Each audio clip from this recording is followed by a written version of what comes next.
up, what up, what up? Welcome to another episode of Hip Hop Looks Like. Make sure you guys subscribe, like the channel, share the channel. I really appreciate it. And thank you for spending your time with us. Today we're going to watch the interview with RZA on Drink Champs and let's see what's on his mind. So if you like the channel, like and subscribe, support us. You can go to our website, hiphoplookslike.com. and continue to check us out and see what our mission is. So thank you guys, and let's watch the episode.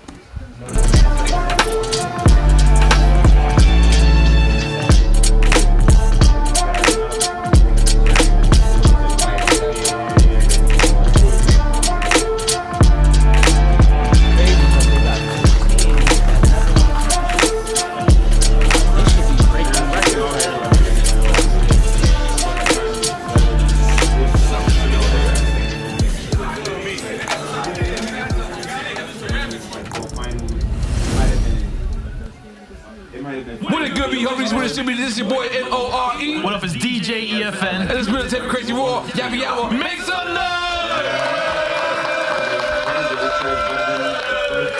And right now, I want to tell you, arguably, this is probably one of the, if not the best, one of the greatest hip-hop or producers overall of all time.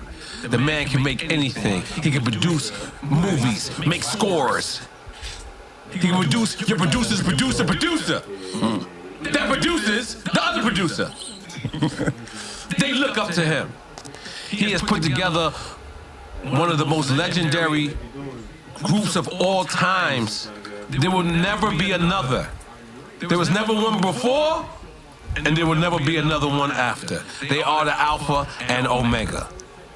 It's a person that I look up to in a lot of ways. If it wasn't for what they did in hip-hop, it wouldn't have trickled down to what people did after that in hip-hop, and that led to me. So in a lot of ways, this is his show, regardless if he claims it or not.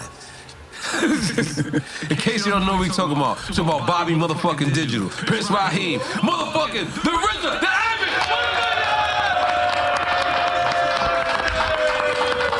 Man, I ain't gonna lie to you.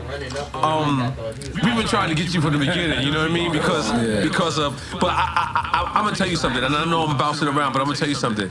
I was in Paris 2 days prior to Wu and Nas coming to Paris, so.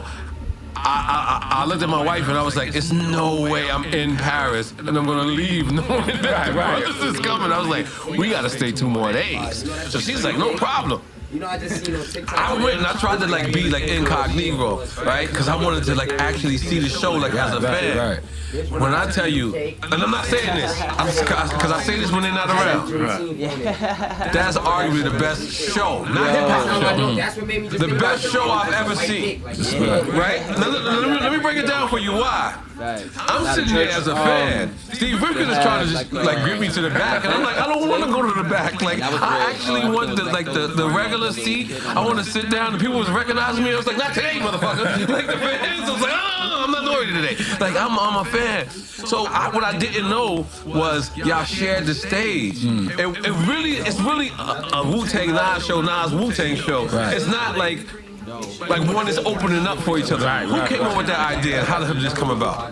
No, in the beginning, me and Nas both talked about this has to be a co-headline, we're not opening up for each other. Right. I mean, that doesn't make sense. So from the beginning we thought of that, but then the idea was now how to bring that to reality. Right. And I make movies and film and stories, and so I was like, I got some ideas, and then I built with the God, and he, how Nas said it, what the RZA gonna direct the tour? Right. I was like, yeah. You know what I mean?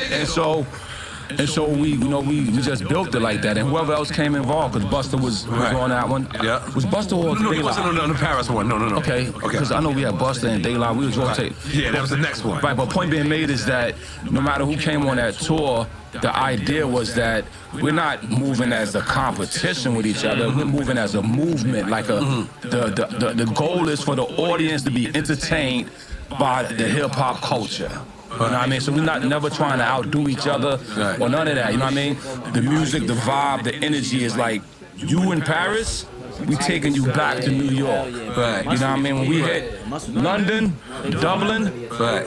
this is a New York state of mind. Right. So the tour was called New York State of Mind, right? Because did you do 2 tours? Yeah, we did 2 rounds. And they was both called New York State of Mind? Yeah. Okay, my bad. And so the funny thing though is, Nas didn't pitch the idea of New York State of Mind. That's my idea. Oh, wow. Like, that's his song. You know what I mean? But I'm like, yo, we moving like this with the whoop. That's fire. RZA had the idea for that before Nas. Nas came out with the New York State of Mind, but didn't think about putting that as the tour name. RZA did though. That's pretty cool. RZA's a genius though, so I wouldn't expect nothing less. Nas, that's the New York State of Mind. Right. I'm saying some of my Wu brothers was like, that's dope, but how about New York State of Mind? You know what I mean? Change it up. Yeah. It's a non-cypher. Like, nah. New York State of Mind is perfect. You know what I mean? And when Busta came, same thing. Right. Everybody know that. Right. At the end of the day, you know, hip hop has gone worldwide. It does what it does, but it still has its mecca. Right. It still has its foundation. Yeah, that's New York. Right. You know what I mean? So. Talk that shit, RZA. Go ahead. I'm just saying. No, I'm just saying. Has its mecca. You know what I mean? And so that tour was the 50th year anniversary of hip hop itself. Right. So it's like, yo, let's go New York. Let's let people feel what that is. And you guys sequenced it like a mixtape almost. Yeah. That's what I felt like. I felt like it was a mixtape. Was that on purpose? And a play. Okay. And a mixtape and a play had a baby. No, you're right though. It was like it was theatrical. It was ups, down. Like we found what I would say is we found points of connection that happens, right? So thanks to Nas and Mobb Deep and Raekwon and Ghost and the songs they did together, right? Thanks for the Cuban Link album, which had that song Verbal Intercourse, right? And other songs they did over the years, we had intersection marks. Connecting the dots. Yeah, Right. so I mean, so it was like, so Nas came out on Verbal Intercourse. Right. You know what I mean? Right. And then when he came out, it was still part of the rule set, but then we transition away and he goes into it. And then he gets back to Eye for an Eye and then Raekwon joins him on that. Then he brings Ghost and Cap, but then we transition it back and forth and it just was like tag team, relay race. You know what I mean? And that you gotta give grace to Nas too, because it's like it's almost like he's holding it down with 9 other people. Like that shit is hard. Yeah, well, I mean, first of all, you know, Nas is one of the greatest, Of course. But also in that capacity, though, we was all one. That's right. I Like that. he was like, yo, I'm the 10th, 11th member, whatever. 20th member, right? So many of us, but at that time, it was like, nah, we just, and you know what? When we were saying to each other, I don't mind, you know, this is a show where people come and talk and they open up, right? That's right. When we were saying to each other backstage, you know what I mean, even with Bus and everybody who's joined throughout the process was like, this is just good for the culture, it's good for black men to see all this alpha energy work together. Yep. Not compete, not fighting over this or squandering over this, not arguing over the economics and none of that. It's just like, it's good, it's a good model for the rest of the world to see. That was like our backstage talk. We knew that, yo, this is kind of like what the community needs to be doing. Right. You know what I mean? Get off of that, if they call it black on black, white on white or whatever. You know what I mean? We're going love on love, you know what I mean? You know what's the beauty about that I got to see? And like I said, I was sneaking backstage at first until y'all performed, and then after y'all performed, I kind of like fulfilled. But what I got to see is each individual grow. Like I remember like, going backstage, I remember seeing Ray and Ghost on one side, and you God and Capo on one side. Like it used to be like almost like a like I don't know if it was like Park Hill and Stapleton and Brooklyn. Like, I don't know. Like, but when I got to see it this time, like I guess this is everyone coming together as grown men and understanding. I got to see the love. Like I got to really see like y'all as brothers. And like I'm sitting there like, holy shit. Like, cause I'm still a fan. Just because I'm your friends, and I'm, like I consider family too. Like I'm still a fan, so I'm sitting there and just watching y'all, and I just see how happy y'all are when y'all together. When y'all together, like that shit is like. I know I'm an outsider, but I can see that shit, and I can be like.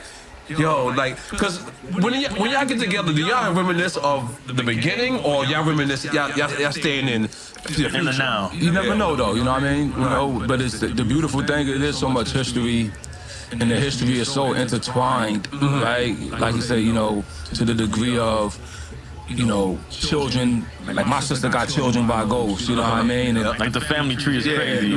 Meth, wife and Ugard's, first mother of his seed, her sisters. It's like this, you know what I mean? Me and Raekwon, 3rd grade together. So the community of it all, I think, is what keeps it everlasting. That's why Wu-Tang forever. And I just think that at any given moment, you don't know which one of your brothers got that spark of chi. That's what you needed. Right. You know what I mean? I might be on a high mountain thinking, whatever, this is on some Vista shit, you know what I mean? But I needed to see you God that day, you know what I mean? Just because my shoes start getting too pointy. Right. You know what I mean? It's like, hold on, God, you gotta round them off a little bit and get too pointy on your shoes. So it's like still sharp and still, you know what I mean? And that's what we do for each other. And I think, I ain't gonna say I think, it's like every time that Voltron comes together, Yes. you know what I mean, you get to form that blazing sword, you know what I mean? So bung bung. And now you guys are going into the new tour. Yeah, the new tour, which we called the Final Chamber, and that's going back to like us, running around the globe one more time together. Right. You know what I mean? We touched the globe. Yes, You know what I mean? times. And you got to think about, you MC hip hop, all the success that hip hop gave us, and it's like, do you go back and give back to all the people that actually, through their consumption of your material, For the professional, it's not enough to possess knowledge. allowed you to put your son through college or allowed you to, to be up in your 5,000 square feet or whatever, you know what I mean? How do you go back? And will you go back? You know what I mean? And for us, it's hard to get us all together regardless because of that, but this is all part of a plan. Right. You know what I mean? One thing that I strive to do is plan ahead. So, But you planned the 30-year plan? You knew that y'all would be here 30 years later? that's what I said, though. Okay. That's what I just said, and you can vouch this from another brother in the team. I said when we came, based on the energy we was bringing, right, the talent level, the unorthodox, that U for the universal, that W for that wisdom, what we was bringing, I said, I don't see nothing coming like this. It's gonna take 25 years, 20 years before the system itself starts to Catch up? yeah. I figured 20 years before it's like, okay, now the talent level of others are starting at that talent level. Right. And then I said, well, maybe, I said, when that happens, though, our plane is going to land. Right. I said, now we can land like this, Right. or we can land like this. If we land like this, you know what I mean? That's 25, 30 years, yeah. Okay. And that's what we do on this one. This is no stop. I'm guessing this talent So show does let me traveling. know. Let me So let you know if tomorrow- you know this expression. Thank you. Whenever a person, people have like a camaraderie, like it's a bunch of people, and people say, yo, we're gonna break it up and put this person over there, this person there. You know what people call it? Good. That's wizard. Bong, bong. You know that? Nah, I know that. That's a good industry Like, talk. because you gotta remember, right, y'all the first group ever in existence right, that had one record label with the whole group, right. and then pieced off each. That shit is genius. Octopus. Like, hold on, let's take a shot for that. Okay, Bong, bong. salute. Salute. Hold on, what is this? What is this? Oh, by the way? I like that you got more. Okay, okay. All right, so we're drinking sake today. All right, so the reason why we're drinking sake, I watched the show. I don't know you drink what you drink, but Yeah, it's only two liquors I like this. that gives you an upper. Okay. All right, one is tequila, Yes. and the other is sake. Okay. Now sake though doesn't have ethanol, alcohol in it. This is fermented. All right, so this fermentation meaning you don't get no headache and all that. So this is if you're going to Not drink. embalming through it. No embalming through it. We don't drink that. That's what fermentation. I was like, what does that mean? We ran into each other a few times back in the day. But anyway, sake. Salute. Alright, I can see. Oh, that's smooth. Yeah, it is smooth.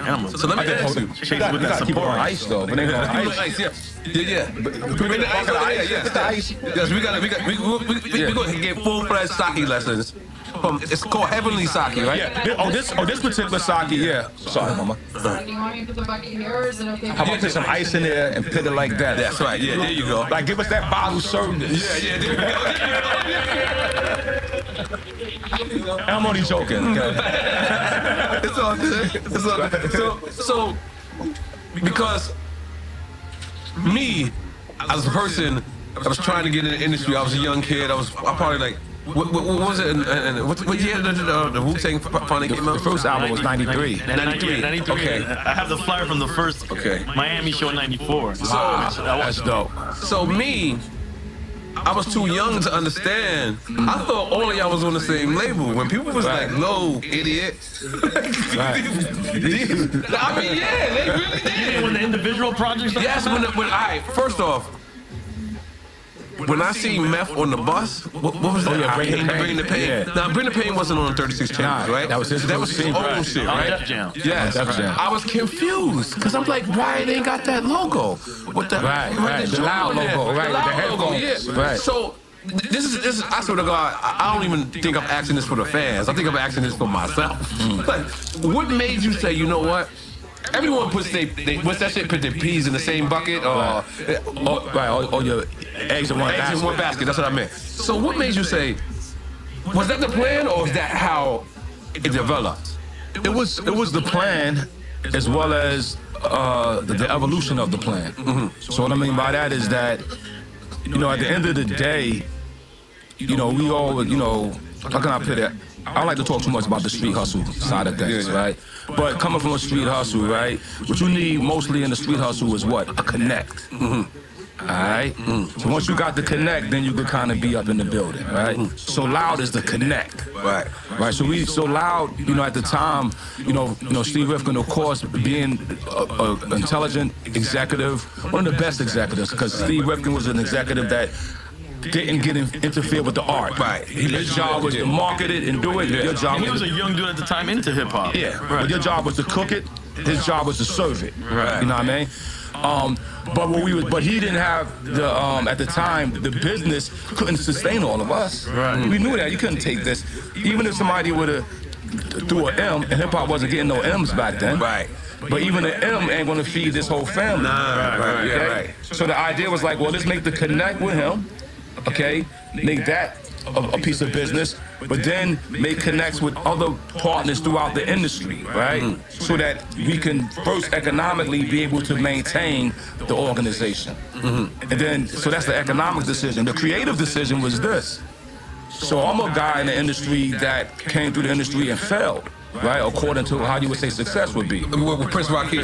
Yeah, method the Prince Rakeem EP, you know what I mean? 10, 20,000 units wasn't enough to hit that threshold. Even though right now, 10 to 20,000 units right now is like you popping. No, you popping now. No, yeah. No, that's It went backwards. It went backwards again. Yeah. I knew that. And you were a major. What was the? Tommy Boy. Tommy Boy. They were still independent. Independent major, indie major, like a major indie, right? But the gag for me was, I had to hit a certain number in order to get that album budget. Right. I didn't hit that number. Tommy Boy. I didn't get that album budget. Wow, you had a threshold. You had a threshold. So, but point being made is that, but I had a chance also to see the industry in a way that it was just dog eat dog. for what you saw it for what it was. Yeah. But I said in my psyche that, yo, what if I get the industry to work together? All for my brand. You know what I mean? So I intentionally was like, if Def Jam have somebody, if Geffen has somebody, if Warner Electra have somebody, BMG Loud have somebody, you know what I mean? Eventually went West Coast and got priority to get something. Right. Alvarez. Who's Alvarez? Americana for Alvin. Corporal Alvarez. Well done. Thank you, sir.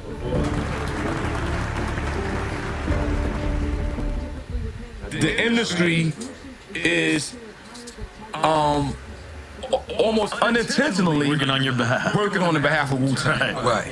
So let me ask you. I'm sorry to cut you off because I really don't. You follow me on that though? Yeah. Okay. But that's not illegal, right? No, that ain't illegal. That was by design. Like that. Yeah, that's were you no, I'm asking, No, like- but were you? Was you illegal. No, because what I'm saying is like when the group is signed, it's like I would have known. Oh no, because see now in our industry, Because they was just Wu-Tang was signed, not Method Man. Yeah. Okay. In our industry, you don't want that to happen. There's pros and cons to that, right? And I don't want to get too deep on the business, right? Okay. I want to spend more time building with you than talking about the business, right? Cool. But I will say the beauty of it. Let me say the beauty of it. Is that after Wu-Tang 36 came, Method Man, all these shits was going platinum, bro. You know what I mean? Right. And then the last album to come in that first swing of the solo albums was GZA, Liquid Sports. Right? Mm-hmm. And when he came, by the time he came, you got Elektra, Loud, Def Jam, and now Geffen, and even G Street, because remember we had the gold albums with Grave Diggers. Right? Back in those days, you had to buy floor space in the record stores called POP, right? And you had to buy that in order, to get your records there. All 5 labels put their money together To have Wu-Tang in the front. and put the Wu-Tang treat in the front. And even though GZA was the album that came out and he hit the #1 rap album or whatever, right? Everybody who had catalog shit doubled their sales. Like, so say a dude was doing 20,000 normally, right? Did 40. Now you're doing 40, kid, because the industry is combined It's like together. what a playlist would be today. If someone's popping on the playlist, it runs down the playlist. And you know what? I never thought of that. Right. Yeah, it was the first playlist. Now, who was somebody you did business with that you wish you did? I wish I didn't. Yeah. That's a deep question. I got plenty of them. Okay, I like that. You need an example. I'm ready. Fire. But I can answer that one quick for you. It was this gentleman by the name of, I think his name was Rock. Okay. It was the first lesson in record business 101 for me, which was we were selling Protect Your Necks by ourselves, right, out of our trunks. But if you got lucky, you could get it to a one-stop. Right? When you get it to a one-stop, that's like they may take 5,000 copies. And we was getting them. We was moving units. We moved, tens of thousands before we finally got to Loud. Wow. Right? That's what made Loud. That's what made Loud. And the one stop is the regional distributors. Exactly. Right. But my man Rock, Sorry, Doc. my man Rock, he was representing a one-stop, he said. And he took, let's just say 5,000 copies. You know what I mean? And boom, he sold them. But then now we coming for the cream, he ain't got the cream. You know what I mean? And it's just like, word? And we don't understand that. But this is your friend from the hood, or No. industry guy? This is an industry guy. Okay. We selling. Mook met him. Mook was like, yo, this guy, he's going to take 5,000 copies. We like, that's nice. Boom, press goes up. Let's go. You gave him the word. Yeah, we going to Rock and Soul. Rock and Soul is hitting us with, of course, it's cash. It's cash on delivery. Yeah. But you gave him on consignment. It's consignment. Okay, yes, okay. All right? And he don't pay. Wow. So now you don't pay. So now we step in. We stepped in aggressive, you know that. Just at those young age. And he was like, it wasn't gonna go well. Right. But with him, who worked with him, was the two brothers who I respect to this day, the Aline brothers. You know Aline brothers, yes. So Very righteous brothers. Yeah, they're very righteous. Yes, yeah. And they was there. Yes. And they Tom Silverman called on me. Yeah, I'm sorry. They said, they advised us. Okay. Because nobody could stop us. But they advised, like, yo, listen, let this go. Right. You know what I mean? You guys got a whole thing ahead of you. If you go and do what you're gonna do here, they get in here. Right? Because it's like, it could be some gangster shit, and at the end of the day, you're not gonna grow because, when you're young, you don't know that, like all the cases that my Wu brothers had is because being young, right? And so you don't know that, you knock this dude out, you stomp this dude out, that could stop your whole career. That's because your physical aggression. Yeah. So we took advice from him. But wait, hold up. But how did it get through to you guys in that moment? No, because, I still negotiated. He had a studio. But it's okay, you know what? Pay us back in studio time. For the professional, it's not enough to possess knowledge. We seek to refine it, to wield its power, to redefine its boundaries. Knowledge is put to the test in every GMC Sierra. Or current eligible GMC owners get 0% APR with a total value of over $11,000 on this Sierra 1500 model. We are professional grade.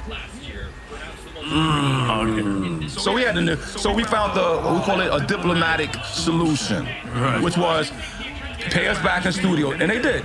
The song Method Man that became the next single was done in that studio. We went there, and and it sounds a little better than Protect Your Neck sonically, because I'm now in a real studio, with a little SSL and all that.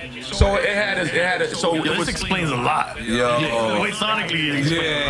Yeah. So that was a solution, but doing business with him was like it almost made me say like fuck the game. You know what I mean? Because it's like I didn't expect somebody to do my package like that. You know what I mean? It's like your package, you give them a package, you bung. So I didn't expect that to happen. None of us did. Me, Power, Divine at the time, Mook, all of us. But the solution was just diplomat solution. So Martin Scorsese. What's that name? Oh, Martin Scorsese. Yeah. Oh, Scorsese. Oh, I like when you went with it. That's what I was trying to say. You said Martin Scorsese. But you knew what I was talking about. Once you try to put the SK. I'm trying to sound smart. Yeah. Take a shot for that. No, you can't take a shot for Martin. Can't take. Oh no, that's right. Let's skip him. Let's take a shot for the guy who intervened. The dudes that intervened. For the most expensive album in history. Nice. This to me is genius as well, right? How does this happen? Does this guy step to you and say, I want a Woo album? No, they created it already. Okay, yeah, I'm asking. So we talked about this a lot already. So I know. Okay. I want to hit. I only got so much time with you. Okay, let's go. But I will say this though about it, right? It was an idea that one of my students, kind of germinated, right? And it was kind of cohesive with the idea I had, which was, to me, music is art and should be treated as such, right? At this time, music was being devalued, right? So it's like, we got to find a way to put value back into it. And people mostly value what they can't have, all right? So then they can't have this. Right. We're going to make one copy, and it's going to, you got to go to a museum to hear it. You know what I mean? That was the ambition of it. So we started soliciting, and the funny thing is, different millionaires and even billionaires was acting like they was going to buy it. You know what I mean? It was because that's the auction business. Sotheby's and Paddle8, that's what they do, right? But then I met this kid. He was still a kid, and he wasn't famous yet, Martin Scorsese. Okay. Maybe at the time he was probably worth a couple $100 million. So he was really a baby compared to the other bidders. Okay. The other bidders had bills. But he had came to the little listening, and he heard it. He heard like a little 12 minutes, and he was like, yo, whatever he heard. Zepbound means change. For adults with obesity. He needs that album. He needs the Enigma time code machine. Exactly, right? And the turning papers. Right, this is all some historical shit. Wait, the Enigma has nothing to do with... Listen, that's what I'm trying to point. Enigma from World War II? Yeah. He's getting the last one they got. Like the one that's the last living... Listen, he's getting that. He's getting the turning papers of the guy who designed this shit. This is the guy who made the first computer, arguably. And the Wu-Tang album. That's dope, though. That's a dope. He's about all three of these shits. Right.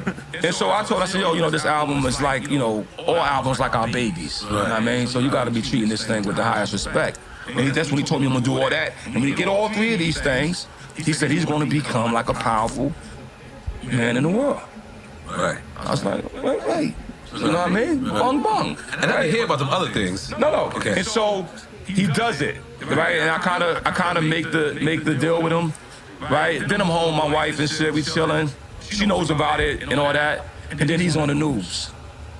And she was like, hey, baby, isn't that the guy that you made the deal with? Did you have a non-disclosure or it wasn't? It was also an NDA okay, right now. NDA, okay. And they still working out the deal and all the paperwork shit. But then he shows on TV as the evilest man alive. Because of prescriptions, right? Like, I remember. he was taxing he was in people on court? medication. Yeah. Okay. So, but I'm like, oh shit. Boom. But I already shook hands with him. I already made a deal. So I could, your word is your bond. You know what I mean? So, we went through with it. But I did say this to him. I said, bro, you got a lot of bad shit on you. I would advise that you take this Wu album and do something good. I said, maybe just give it to the people. Wow. Like, I don't know what to do. But I said, it's a chance for you to do good. He smiled at me and doubled down on bad shit. Wow, did more bad shit. He went in, bro. He called beef for Ghostface and everything. That was crazy. He went in. Anyway. And he went in. Yeah. But it is on record. Right now, the album, when it was resold for over $4 million. He bought it for $2. Resold it for over $4, or the government took it, and then they auctioned it off. So it's one of those. It's like it appreciates like a house or some shit. It's like it gets more and more valuable over time, and it did make the Guinness World Records as the most expensive single album in history. You know what I mean?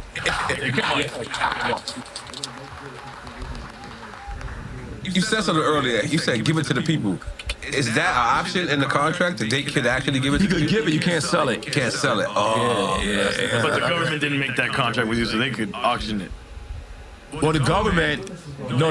Because they got it from him, and then they were able to auction it. They can only auction it as a single unit, like a painting. It's almost like an NFT or like a painting. That's what I thought. It was like the first NFT. I was going to say you can say that. Yeah, you can say it's like the first NFT. It's like even if somebody paints, it's only one Mona Lisa, yo. Right. You know what I mean? That's what it is. I mean, you got people that got the T-shirt. Right. You ever seen the real Mona Lisa? That shit is like this small. Yeah. In Louvre, yeah. I'm like, yo. The Louvre is trash. Where you been, yo? I'm going to Monaco on Sunday. Monaco? Ooh. How many people? Queens, Yeah. Left rack, man. Left rack city. No, we go to, because the documentary, right? Where everybody was mad at your brother, Devon. Right? And then I got to see brothers kick it at Raekwon's wedding. Okay. So, like that was a part of the documentary. Obviously, I'm an outsider looking in. That was a part, like, because Wu-Tang was known to keep family business in family. This is the first time I've ever started coming out. Yeah, this is the first time I've ever seen that. But then I see, so me as a person that's I got to see that it's love there. Of course. But on that Showtime documentary, it looked different. Looked contentious. What's your explanation for that? For the way it looks on the documentary? Yes. Editing. Okay. Okay, I like that. Let's take a shot for editing. No, we got the Japanese cup. The Japanese, look, they somewhat Japanese. She tried to redeem herself. Okay, so that's right. You got. So one other thing with sake. Okay. If you're drinking heaven sake, which is actually a sake that's polished. The rice was polished very fine for this. Like it's all about how you polish the rice to get the best fermentation. And then also a French wine master finished this off. That's why it's so smooth. Yeah. But there's one rule: you can't pour your own sake. Yes. So I need you to pour me. Yeah. That's right. Yeah, never pour your own. Hey, you can't. Don't do that. No, come from a new one. Yeah. So we can take this shot. Take this one for that. Yeah. Okay. For the professional, Never pour your own sake, chat. it's not enough to possess knowledge. We seek to Bang. I'm sorry if I'm doing all the rules. She's like this guy. No, we need to learn. No, we need to learn. There you go. So when we have motherfucking Jackie Chan come here, I'll put it together. You know what I'm saying? Like, yo, RZA taught us, motherfucker. Exactly. I'm sorry, yeah. So, real quick. In the Showtime documentary, it was talking about how some of the brothers was angry with Divine based on business. Right? And every artist may have been through this. You're an artist, so you may be able to relate to this.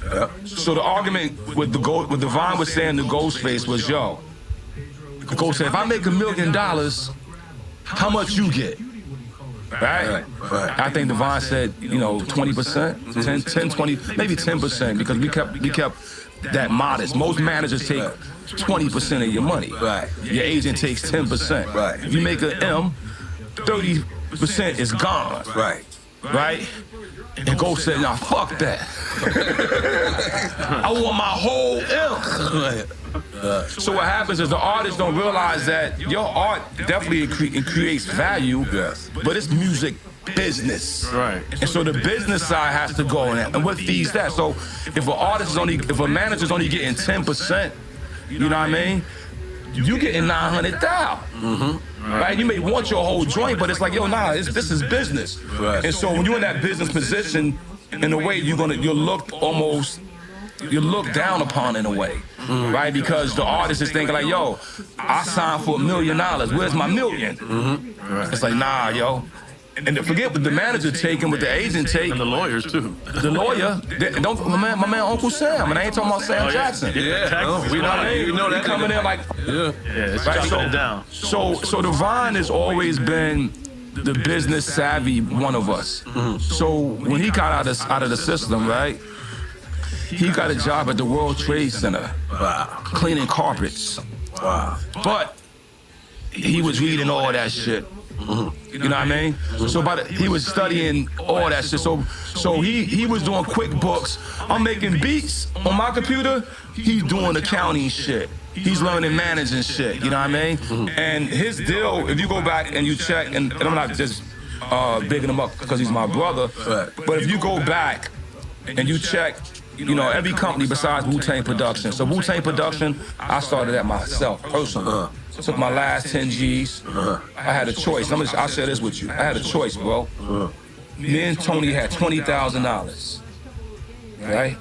And the plan was to go hook up with my Uncle Joe and get a brick. I just knew Uncle Joe wasn't good. That's my man, though. Check it out. What'd you say? Yo, this is the way you say Uncle Joe. Call my pops. That's my pop's brother. My pop's first cousin. So we go down and we see Uncle Joe. But at the same time, I got a seed in the oven. I got knowledge of self that's clear now because I'm not smoking or drinking, so my brain waves are super clear. And we down. I'm not a vegan. I knocked out like 17 chicken wings that. You know what I mean? 8 legs. I'm going in. It's like, and we talking about it. It's like, yo, boom, you'll get it to North Carolina. I'll get it from North Khaki and bring it to the Packy, right? But on that trip, yo, I decided to leave without it. Came back to New York empty-handed. Had the money. Right. And I told Tony, like, nah, I'm done. I'm done negative. Right? Because every time we did something negative, something went wrong. Somebody got locked up, somebody got shot, or you gotta get your biscuit, and it says negative breeds negative. In the Bible it says for every negative action you do, I give you one in return. It says, but for every positive action you do, I multiply you by 10. So I was like, yo, I gave Ghost his half, took my half. And I actually told him, I said, yo, bro, love you. Go on with your life, man. Because Ghost is so real that the way we was going, he would have jumped in front of the bullet. You know what I mean? And I was like, nah, God, I appreciate everything, but go ahead. I got to figure something else out. And I just walked. I walked for days and days and days. People thought I was going crazy a little bit. But I was formulating. And I realized what I had to do. I'm going to give a shout out to Mr. James Smith. He's the father of Mel Quan. Mel Quan was my first manager. I'm giving him a shout out because I used to go to his crib and he believed in his son, Mel Quan, so he started a record label called Jamaica Records. And that's where he had a group called the Divine Force on it. So I boo and all of them, right? From Pink Houses. But I always went to his house because I was signed as an artist. I used to borrow $300 for the rent. I stopped scrambling and all that at this time, right? But he always had boxes of records stored in his crib. Alvarez. Alvarez? Who's Alvarez? Americana for Alvin. Corporal Alvarez. Well done. Thank you, sir.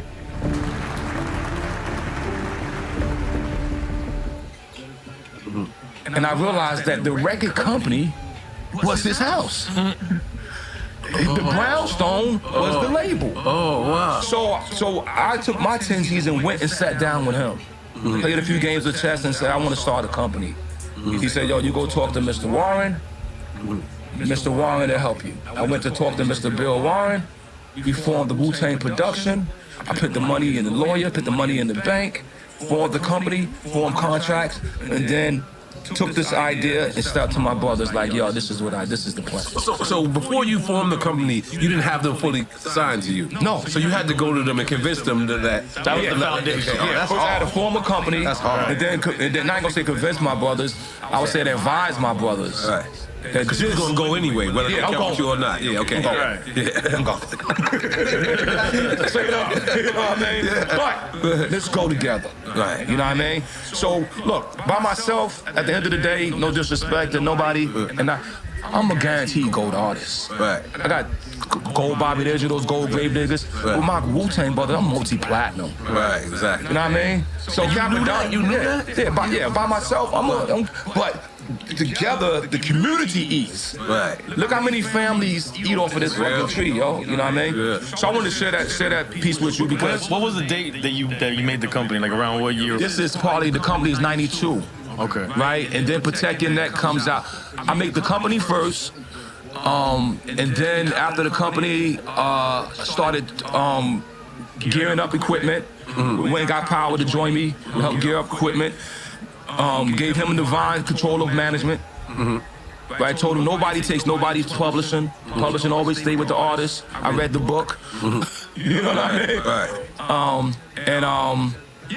And built it. So the point I was saying by sharing that with you is that the idea to do wrong was trumped by the idea to do right. And then the idea to do right multiplied my entire family, my entire team. And to this day, right? Like you think about the Wu-Tang series, right? On Hulu, yeah. Or, you know, I've taken now, I got 10 new young men. Right. Actors. Some of them is their first gig, right? Turning them to millionaires. Yeah. That's what Wu-Tang is. Just we had DMX on the show, right? And DMX, so I said something to him, and DMX said, I stopped dissing whack rappers. And I said, oh yeah, why?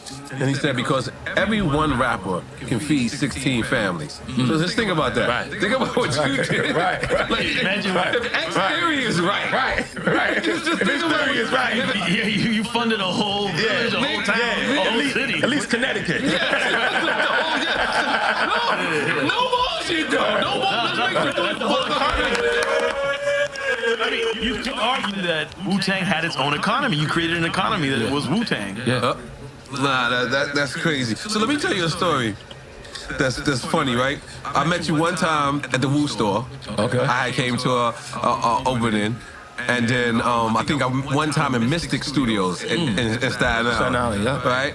But then one time we was in a Hit Factory studio. I'm finally getting hot. I'm finally like hot. Like one of the times I met you, I was coming up. I'm finally hot. Like it's like the NRE album. I'm steaming. I pull up. You're already in. I think you were leaving. I couldn't tell, but it was like 15 of y'all. And I can tell you was zooted out your mind. I look, but this is RZA, right? So I'm like, oh shit. Like, but I gotta be cool about it. I gotta be cool, but this is RZA. Right. So you said to me, he's like, I made the beat exactly how you wanted it. And I was like, he said, exactly how you told me to do it, I made it. And I'm like, word up. But it wasn't you. I did right. I never remember me. Right. I wasn't making it for you. Yeah, but you weren't making it for me. But he was like, you want to hear it? I was like, yeah. I came upstairs. You played me the most amazing beat ever. Get the fuck out of here. And Trackmaster Tone said, yo, Nori, give me 1 second. And I went outside to get 1 second. And what's crazy about that, Trackmaster Tone introduced me to 50 Cent. Wow. And I turned around, and your van drove off. I was like, oh my God. How did you get the beat? That's crazy. I never got the beat, man. That's crazy. You don't remember because you know as hell. No. Yo, but I tell that story all the time because... You know what's so crazy, Doc knows that I just saw the Jizzle will always be filming us. right? He was gonna. Let's take a shot for that beat. Okay, shot for that beat. The beat that we never heard.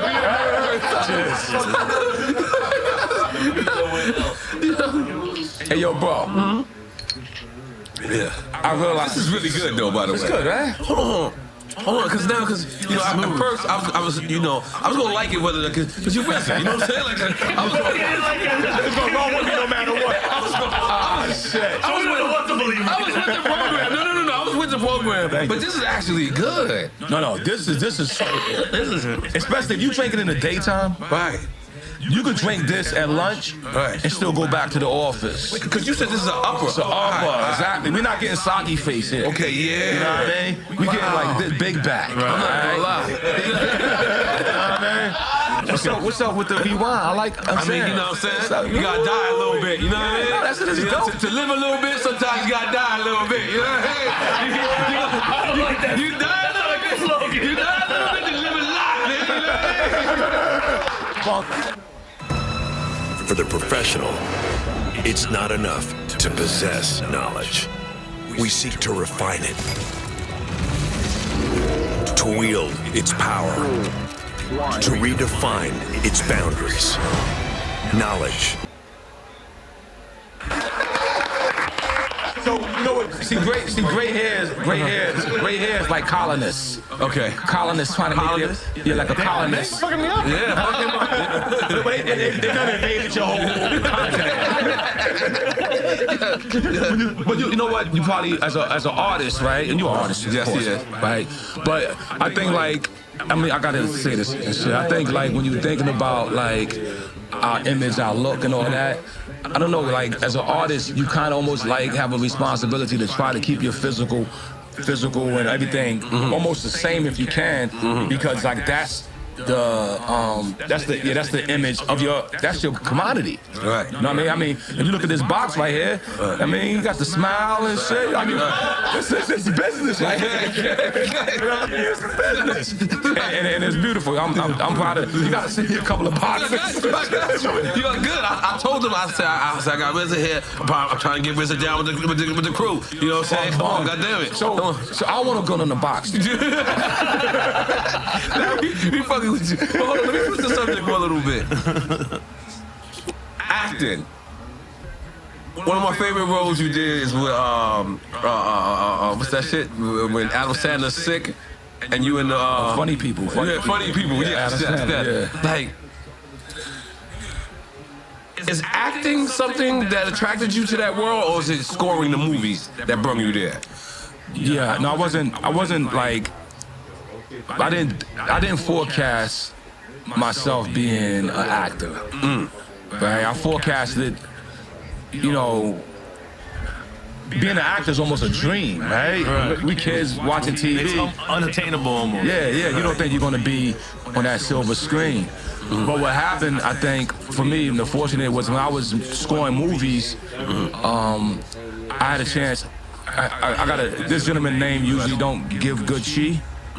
You know what I mean? Because he made a lot of big mistakes in our business, and he's in jail for right.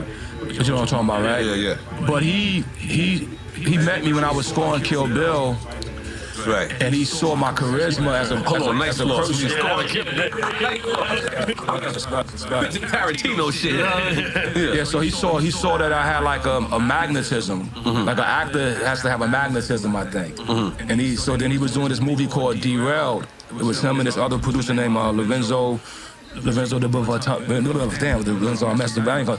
I've been drinking, so I can't even say Lorenzo's name right. So I said to my brother Lorenzo. Let's say a shot to Lorenzo. Yeah, to Lorenzo. Producer of The Matrix and G.I. Joe and all that. No. D. Ventura. It gets better. Yeah. Every second it gets better. How do I say Lorenzo's name? Okay. His name is. Yeah, let me say it again. Lorenzo D. Bonaventura. Let me say Lorenzo's name right, bro. Lorenzo D. Bonaventura. So him and Mr. Bong was doing the movie, and he called my crib, yo. He's like, Rizzo, I'm doing a movie. But you still got a crib for him? This is 03. I still got a crib phone. You still got a crib? You gotta have a crib phone, yo. Damn. What if the satellite go out? You can't hit 911. Damn. Not real. You like this? Low battery. No nothing. I got the radio joints just in case. That's what I got. No, I got a. We keep a hard wire. Right. Plus, we got an elevator in the crib, and you got it's and the law is you have an elevator in the crib, you gotta have a hard wire phone. Okay. For the elevator in case. That's a law. Right. But that's not why I got the phone. Okay. But You got the backbone. Yes. but anyway, but he calls the crib and he just says, RZA, do my movie. You have a new career now. Just like that. I was like, but I had to go to London. And so I told my wife, I said, well, I gotta go to London. They want me to do this movie. You know, I said, all right, bang, bang. She didn't say bang, bang, but she said, you know what I mean? And so, bam, I went to London. It was called Derailed. And check this shit out. So I do this movie, right? In this particular film, This is when you acted. me acting. Yes. And Clive Owens is the star, and Giancarlo Esposito, right? And my character is not gonna make it through the movie. Because you're black. I'm sorry. Okay. Is that I'm asking? Okay. That's a question. That was a I don't know. Okay. But it's It's not rhetorical. it's definitely stereotypical of this particular film. Okay. Right? My character ain't gonna make it. And I know that. I read the script. Right? But I don't know how movies work. Okay. This is your first one? Yes, my Okay, first all right. feature film. Okay. So I'm thinking when I get there, everything is linear. Like my character gonna do his shit, he gonna do his Yeah, shit. you film He backwards. gonna do his shit. You'll know which way it's gonna go, bro. But on day one, Zepbound means change. For adults, they did the shot where they do me dirty. It's a mind fucking itself. Yo, check it out. And Hey, chat, don't forget to like and subscribe. I would really appreciate it. It would mean a lot to me. This is what hip hop looks like. The channel where we go over hip hop news, current events. I also go around the world doing hip hop ciphers with my SP1200, a machine that RZA is most famously known for using, by the way. So yeah, if you like what you see on our channel, hit that like button, hit that subscribe button, and I really appreciate it, guys. Thank you. gotta do prosthetics. They put all this metal shit around my head, put explosives. This shit is traumatizing. Alright? You know what I mean? They put a quarter load. Okay? So this is not like it changes my life. You know what I mean? Day one, bah! I mean, first shot of the day. You know, they prep me like, yeah, we're gonna do this, and so then the movie goes on, and I'm Fire in the hole. Exactly, day one. But then the movie goes on, right? And then I said to myself, well, shit, the character definitely ain't making it. No, there's no rewriting of that shit. So I better do something to make the character memorable, right? And so there was this dude in my hood that used to always whistle every time he came around it. And he whistled so much that even when he returned to the essence at his funeral, one of his sons whistled and everybody just broke in tears because he just had this whistle. And so I said, I'm gonna whistle every time my character show up on screen so that when it happens in the movie, the audience gonna feel me, right? So check it out. So I do that. And when they do the testing, when they pick movies out, they test like who you like, who you don't like. So my character tested so high that they gave him another scene. And it caused the casting agent to call me for American Gangster. You see what I mean? But I ran into that director later, though. And he's the police in American Gangster. Yeah, right? exactly. You played a good police. I ain't gonna tell you. Police, exactly. I'm gonna be honest with you. Yeah, I did good. I thought you was the boy. I'm glad. I almost called you. I almost called you like, man, shit, what's going on here? I'm glad it's like, yo, I did that good, right? Come on. I'm the dude that was chased the most by the cops. I ain't gonna lie. Hey, yo, no, I got 19 arrests on my sheet. God damn it. When they pulled it out one day, and I'm not bragging about this, Right. I just saw it hit the floor. This is when I was like 19. And the judge was like, yo, bro, you gotta go sit down for a minute. No matter, this is a petty it's a petty crime right here. Right, but it's too many. Shit is too long. Right. Way too many. Yeah. But let me go back to this director real quick. I know you're gonna chop this up. No problem. But yo, so check it out. So now I'm with the director years later, and you know, I have some success in that field. I said, yo, let me ask you this: why, on the very first day, did you kill my character? Like, why couldn't you let me like get used to the set? He said, and he's a Swedish guy, right? He's like, Bobby, actually, I didn't know if you was gonna show up for the rest of the movie. What? You know, rappers, they are volatile. Oh shit. Seriously, they don't come on time.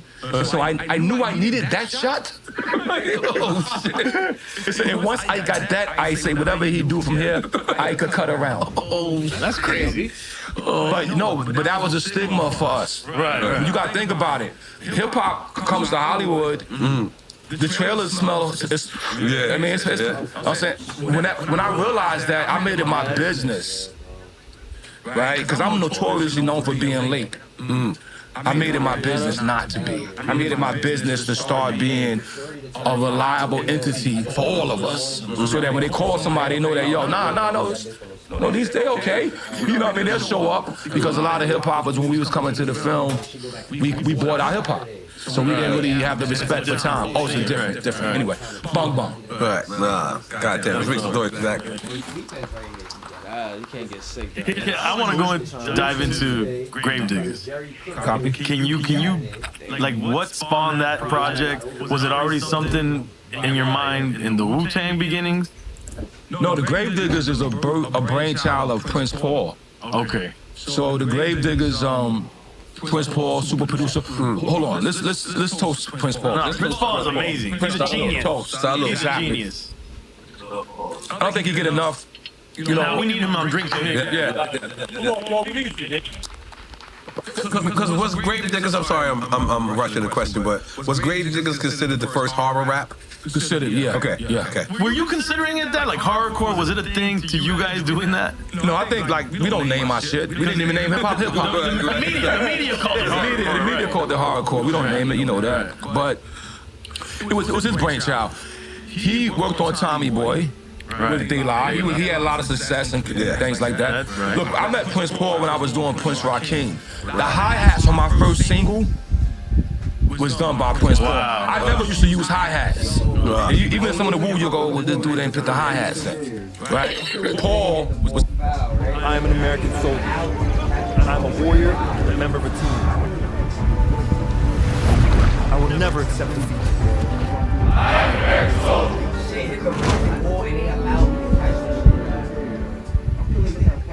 It's like, nah, you need hi-hats. You know what I mean? To keep the time. But he thought about it, and he said, 4 of his favorite MC, or 3 of his favorite MCs was Fuquan for Stetsasonic. Right, which he was a part of. Prince Rakim, who didn't make it at the time, and Too Poetic, from Too Poetic, right? He thought as lyricists that he just loved us as that. And so this is before Wu-Tang. I'm working on Wu-Tang. Right. My own business, my own company, all that. I'm doing that. But I'm going to Long Island 3 times a week to Prince Paul's house. For Gravediggers. For Gravediggers. So it's parallel. It's parallel. I don't know what's going to happen, but I know that Prince Paul is Prince Paul. Right. I admire him. I think Prince Paul, out of all producers in all reality, he's the father of the hip hop skit. Yeah. Oh, seriously. His albums are crazy. So even though we did our skits with Kung Fu movies and Wu-Tang is known for their skits, Dr. Dre is known for his skits, Prince Paul is the father. Absolutely, yeah. Wow. Okay, seriously, De La albums, those De La albums? Yeah. Potholes in my lawn and all that. I forgot that. Those albums though? Yeah. They were journeys within themselves. Right. So, anyway, so he thought of bringing us together now. As far as it being Gravediggers, that wasn't what it's going to be. He don't know what we're going to create. Okay. But at that time, I was in a very dark space. Right? So if you go back and check hip hop, I created the Fangs. Alright? But the Fangs came from a dream. Alright?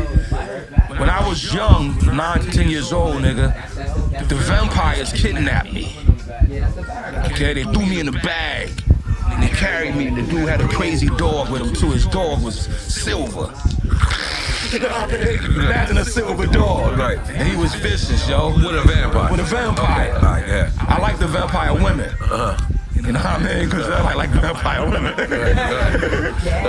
but you know, and they threw me to the women.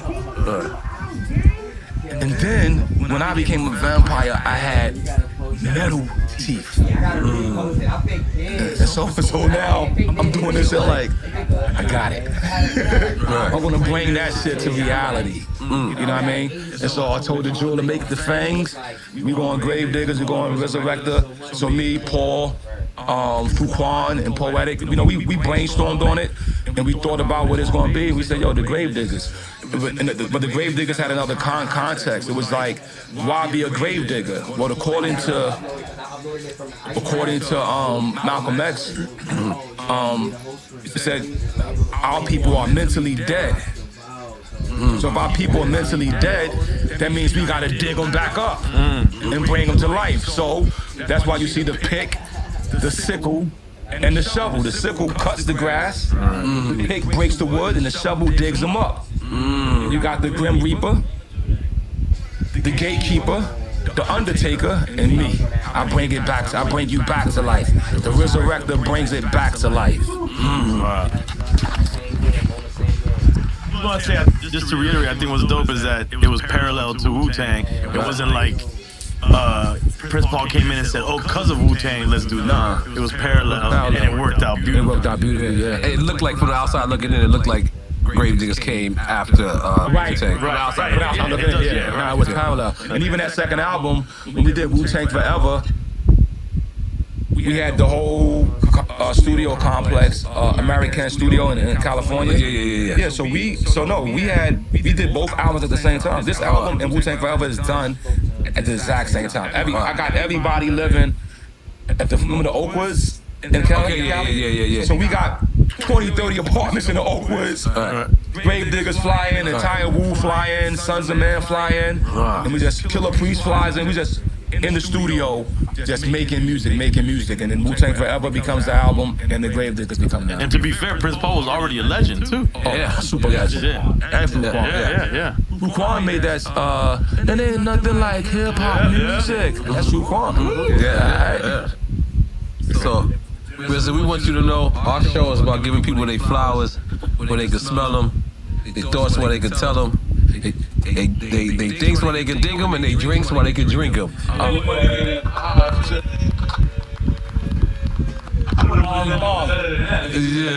Thank you, sir. And Snoop said it's better than a Grammy because it comes from your people. Exactly. Is it edible? No. I don't think so, right? Go play it. Go play it. Nice. So I take this and just hang that on my wall. Yeah. That's the point of them. Let me just say this real quick. And we're not done. I know we're not done. It's early. We got another bottle to go. Yeah, let's go. But I do want to say this out loud, man. I'm proud of you. Yes, thank you. Proud of what you're doing. See, hip hop gave us a voice, and for a moment, we thought that voice was limited to the beat and to the rhymes. You're showing improving, and some other brother, but you really kind of pioneered it in a certain way. Yes, that's right. That the voice and the magnetism doesn't have to be with the beat in the club. Right. Just hearing you talk, us hearing you talk to us, us hearing you talk to the audience. It's a magnetism, which you already had when you was doing your song. But now it's just, and for us, sitting back and watching, it's like, wow, the God just went and made footprints to a new path. Yes. And many people doing it. And many people following my footsteps, you know what I mean? Bong. Yeah, they call me the Clarence X, a motherfucker, you know what I'm saying? A podcast, y'all. But let's talk about that real quick. Because the other day, For the professional, it's not enough to possess knowledge. Not the other day, but like last month, I'm going through New York City, and what I saw was, I don't want to say heartbreaking, but it was. I don't want to say disappointing neither. It was different for me, right? Like going through a hood that I don't know, and hearing people saying, "Yo, what up, cuz? What up, bro?" fake when a streamer's playing the game. I don't think there's no way you could do that unless it's on some like ghetto shit. Like you just showing the TV from that far. Mad far, right?